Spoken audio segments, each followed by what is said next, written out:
ज्या राजाच्या स्वराज्यात त्यांच्या हयातीमध्ये एकदाही काही शेतकऱ्यांना आत्महत्या केलेली आहे, एकदाही केलेली आहे. पण आताचे आमचे राजकारते असे आहेत, एक शेतकरी गटला संपवायचा. आणि मुळात शेती संपल्यावर काय होणार आहे ही येणाऱ्या काळात दिसून येईल त्यांना. पण आता काय राजकारण करणारे अशी काय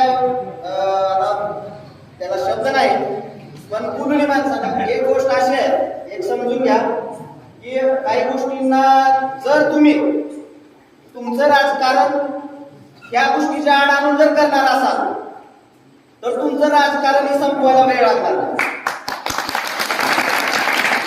हा मुद्दा एकाचा नाही, आम्ही पहिल्यापासून म्हणतोय, आम्ही आता आपण आमच्या बऱ्याच शेतकऱ्यांना सांगितलं आम्ही राजकारण करत आणि आम्हाला करायचंही नाही, आम्ही राजकारण करणारही नाही. कारण हा मुद्दा फक्त शेतकऱ्यांच्या हिताचा, हक्काचा आणि